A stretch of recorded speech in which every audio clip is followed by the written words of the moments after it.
Welcome back to Feel Better Daily. Here's something that most doctors will never tell you. Drinking more water during the day could actually be making your nighttime bathroom problem significantly worse. And the way you time your hydration may be doing more damage to your sleep than anything else in your daily routine. This is Feel Better Daily, a practicing urologist with over 24 years of experience treating bladder dysfunction, nocturia, and age-related urinary conditions. I've worked with thousands of patients, men and women, most of them over 60, who came to me exhausted, frustrated, and convinced they had a serious bladder disease. And the truth is, the majority of them simply didn't know how to drink water correctly. Now, in my previous video, I explained the 5 warning signs that your gut is leaking toxins into your bloodstream, and that video struck a nerve with so many of you. Today, we're going to go even deeper into something that affects your sleep, your heart, your kidneys, and your quality of life every single night. A landmark study published in 2019 by Nagasaki University in Japan, one of the most cited Nocturia intervention studies in recent years, found that targeted changes to fluid intake timing reduced nighttime urination episodes by an astonishing 40% in adults over the age of 65. 40%. No medication, no surgery, no expensive procedures, just a smarter relationship with water. Before we go further, I want to ask you something. How many times do you wake up at night to use the bathroom? Drop your number in the comments below. And if you're over 60, tell me that too. Your experience matters, and you might be surprised how many people are going through the exact same thing. Today, I'm going to walk you through the 3 most powerful hydration habits you need to know, ranked from foundational to genuinely life-altering. By the time we reach number 1, you will understand something about your own bladder and your own body that most people never figure out. And trust me, number 1 is not what you expect.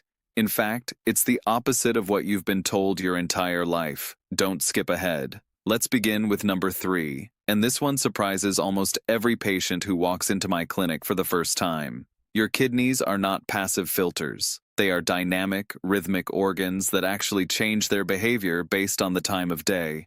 During daylight hours, your kidneys are in full production mode, filtering your blood rapidly and producing urine at a high rate.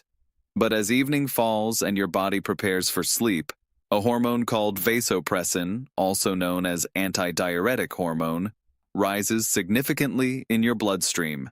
Vasopressin signals the kidneys to slow down urine production, concentrate the urine that is being made, and give your bladder a chance to rest overnight. This is the body's natural design. The problem is, if you drink a large volume of fluid in the 2 or 3 hours before you go to bed, you overwhelm that vasopressin signal. Your kidneys keep producing urine even as you try to sleep, and your bladder fills up faster than your brain's sleep center can suppress the urge to void.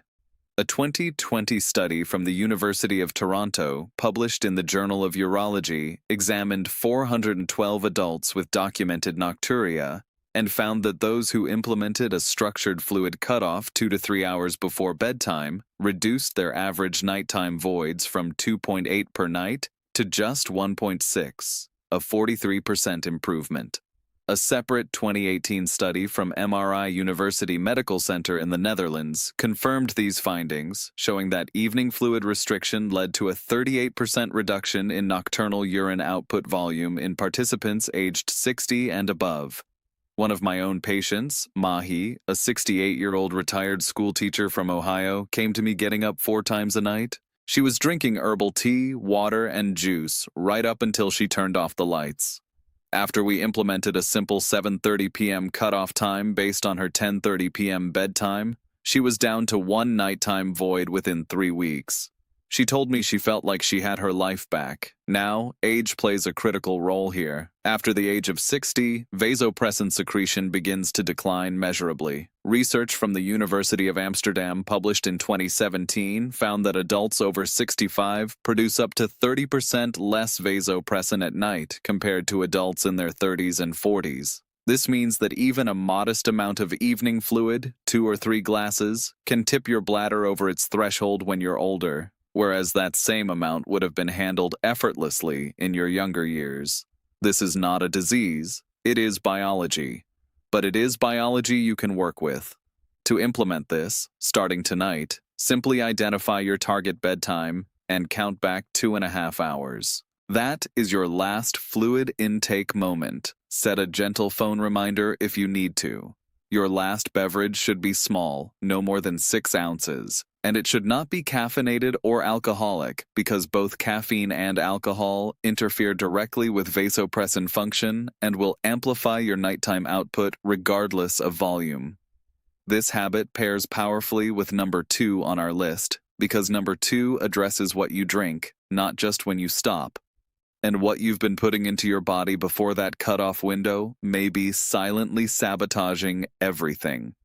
Coming up next, we talk about the hidden bladder irritants that most people consume every single day without realizing they are sending their bladder into overdrive, and one of them is probably sitting on your kitchen counter right now. Number 2 is where things start to get really interesting, because this is the habit that fundamentally rewires your entire relationship with water. Most people I see are not drinking too much water overall. In fact, many are dehydrated. The problem is the distribution. They drink very little in the morning, a moderate amount at lunch, and then they try to catch up in the afternoon and evening, flooding their system with fluid, right when their kidneys need to be winding down. This pattern is physiologically backwards, and it is one of the primary drivers of nocturia in otherwise healthy adults. Here is the mechanism your body uses.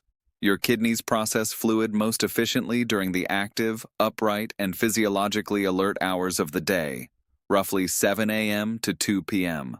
During this window, your body's sodium regulation, aldosterone levels, and renal blood flow are all optimized for high-volume processing. If you consume the bulk of your daily fluid, which for most adults should be somewhere between 1.5 and 2.5 liters, during this morning and early afternoon window, your kidneys clear it efficiently. Your bladder fills and empties normally through the day, and by evening, your body has already done the hard work. What remains in your bladder at bedtime is genuinely minimal. A 2021 clinical trial from Seoul National University Hospital published in Neurology and Urodynamics divided 320 Nocturia patients into 2 groups, a control group that drank water without timing guidance and an intervention group that consumed 70% of their daily fluid before 2 p.m. After 8 weeks, the intervention group reported a 47% reduction in nocturnal voids, while the control group saw only a 9% improvement. A 2019 study from Keio University School of Medicine in Tokyo showed that front-loaded hydration also reduced mean nocturnal urine volume by 35% in men aged 55 to 75. I want to tell you about Robert, a 71-year-old retired engineer who came to me after 2 years of waking up 3 to 4 times every night. He was convinced he had prostate trouble. And while we did address some mild prostate enlargement, the real revelation came when we tracked his drinking habits with a 48-hour fluid diary. He was drinking fewer than 400 milliliters before noon and then consuming almost a liter between 6 and 9 p.m. We flipped his schedule: a large glass of water first thing in the morning, consistent hydration through the day, a firm stop at 7 p.m. Within 6 weeks, Robert was averaging 1 nighttime void, down from 3.5. His sleep score on his smartwatch improved by 28 points. For those of you over 65, this front-loading strategy becomes even more essential.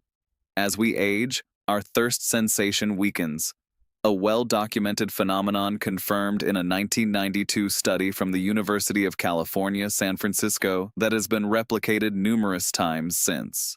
This means older adults frequently underdrink in the morning because they don't feel thirsty, then overcompensate late in the day when habits or routine trigger them to drink. Breaking this cycle is one of the most powerful things you can do for your sleep. Here is how to start immediately. Tomorrow morning, before you have coffee, before you check your phone, drink a full 8-ounce glass of water. Then aim to drink another 2 glasses before noon. Set a phone alarm at 11 a.m. if you need a nudge. After lunch, taper off gradually. By 5 p.m., shift to sipping only. This does not cost you anything. It does not require a prescription. And when you combine it with the cutoff window from number 3, you create a synergistic effect. Your kidneys get the volume they need early, and then they get the signal to rest that they need at night. But here is what almost no one talks about, and what I consider the most important discovery in nocturia management in the last decade. Number 1 is not about when you drink or even how much you drink. It's about something happening in your body while you sleep that you have almost certainly never thought about. And here we are. Number 1. I want you to lean in for this because in my 24 years of practice, this is the single concept that has transformed outcomes for more patients than anything else I have ever implemented. And when I first explain it to patients, almost every single one of them looks at me the same way, with complete and utter surprise. The concept is this. For many adults, particularly those over 60, nighttime urination is not primarily a bladder problem. It is a fluid redistribution problem. Here is what happens. Throughout the day, if you consume a moderate to high sodium diet, which the average American absolutely does, taking in nearly 3,400 milligrams daily according to the CDC, fluid accumulates in the tissues of your lower body, particularly in your legs and ankles. This is called peripheral edema, and it may be subtle enough that you don't even notice it. But when you lie down flat at night, gravity no longer holds that fluid in your legs. It redistributes upward, re-enters your circulation, travels to your kidneys, and is filtered directly into your bladder. This is why so many people feel perfectly fine going to bed and then find themselves urgently needing the bathroom within 60 to 90 minutes of falling asleep. A remarkable 2017 study published in the Journal of Urology by researchers at Nagasaki University, one of the most talked about nocturia papers in recent years, enrolled 321 participants and had them reduce their daily salt intake from an average of 10.7 grams to 8 grams. Just that modest reduction produced a 25% decrease in nighttime voids, with participants going from an average of 2.3 nightly bathroom trips to 1.7. A follow-up study from the same institution published in 2020 showed that combining salt reduction with afternoon leg elevation produced a combined 52% reduction in nocturnal urinary volume, a staggering outcome for such a simple, zero-cost intervention. This is where the synergy with our earlier two habits becomes explosive. When you front-load your hydration before 2 p.m., you minimize afternoon fluid intake. When you reduce your sodium, you reduce the amount of fluid your tissues retain during the day. And when you combine both with a firm evening cutoff, you send your kidneys into the night with very little work left to do. These 3 strategies compound on each other in ways that no single intervention can match. Let me tell you about Dorothy, a 76-year-old woman who had been waking up 4 to 5 times every night for over 3 years. She had tried 2 different medications. She had done pelvic floor therapy, and nothing had given her sustained relief. When she came to me, I ordered a simple 24-hour urine collection and a dietary recall.